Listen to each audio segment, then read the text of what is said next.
What would drive a daughter to plot the death of her own mother? In ancient Greece, where family honor and divine justice intertwined, one woman's thirst for revenge would shake the foundations of mythology itself.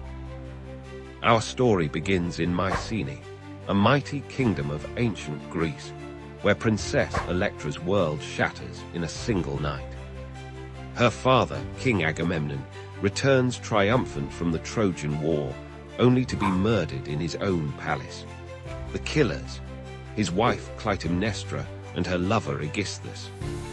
The betrayal cuts deeper than any blade, for Clytemnestra claims her actions were justified. Revenge for Agamemnon's sacrifice of their other daughter, Iphigenia, to appease the gods before sailing to Troy. Young Electra watches in horror as her mother and Aegisthus seize the throne, their hands still stained with her father's blood. While her younger sister Chrysothemis accepts their rule, Electra refuses to bow. She becomes a shadow in her own home, dressed in rags, treated like a servant, her days consumed by grief and thoughts of vengeance. Her only hope lies with her brother Orestes, spirited away on that fatal night to grow up in distant lands.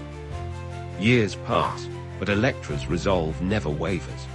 She stands at her father's tomb each day, pouring libations and praying to the gods for justice. The citizens of Mycenae whisper about the princess who became a ghost, haunting the palace corridors with her laments. Yet beneath her grief burns a fierce intelligence, plotting, waiting for the moment to strike. The gods have not forgotten Agamemnon's murder. They send signs and omens, dark prophecies that speak of blood paying for blood. Electra interprets each one, knowing they herald her brother's return. She refuses all attempts at comfort, rejecting marriage offers and spurning her mother's occasional gestures of reconciliation.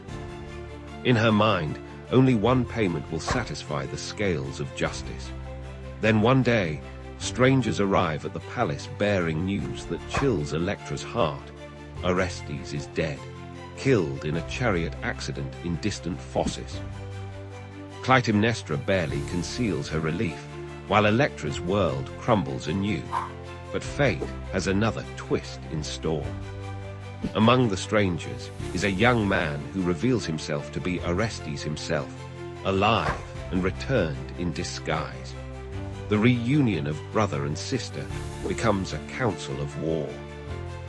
Electra, hardened by years of suffering, urges Orestes toward their dark purpose. She knows every corner of the palace, every habit of their targets. The gods themselves seem to approve, as the oracle of Apollo has commanded Orestes to avenge his father's death. Their plan unfolds with terrible precision.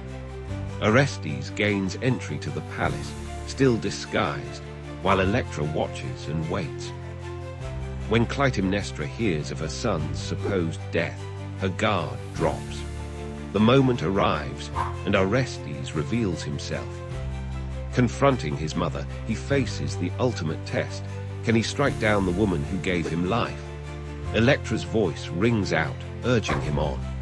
"Remember, father," she cries, and Orestes' blade falls. Aegisthus meets the same fate, dying on the sword of justice. The deed is done, but victory tastes of ashes. Brother and sister stand in their blood-soaked palace, justified by divine law yet haunted by their actions. The consequences of their vengeance ripple outward. The Furies, ancient goddesses who punish those who kill their own blood, begin to torment Orestes. Electra watches her brother descend into madness, pursued by these merciless spirits. The cycle of violence, begun generations ago, claims new victims in each generation. Yet this dark tale speaks to eternal truths about justice, family, and the price of revenge. Electra's story has fascinated audiences for thousands of years, inspiring countless works of art, literature, and drama. Her name has become synonymous with the psychological complexity of family loyalty and betrayal. Modern interpretations see in Electra a woman trapped between divine law and human love, between justice and mercy. Her determination to avenge her father shapes her entire identity, raising questions about the cost of dedicating one's life to revenge. Was justice served in Mycenae that bloody day? Or did vengeance only breed more violence? In the end, Electra's tale reminds us that the line between justice and revenge often blurs, that family ties can bind or strangle, and that even the most righteous cause can exact a terrible price. As we reflect on her story today, we might ask ourselves, in a world of complex moral choices, how do we balance justice with mercy? When does the pursuit of vengeance consume the very soul that seeks it? The palace of Mycenae still stands in ruins, a testament to these ancient dramas of love, betrayal, and revenge. And in its weathered stones, we might hear echoes of Electra's story, a daughter's love, a sister's determination, and the heavy price of justice served cold. If you enjoyed this story, give it a like and subscribe for more timeless wisdom.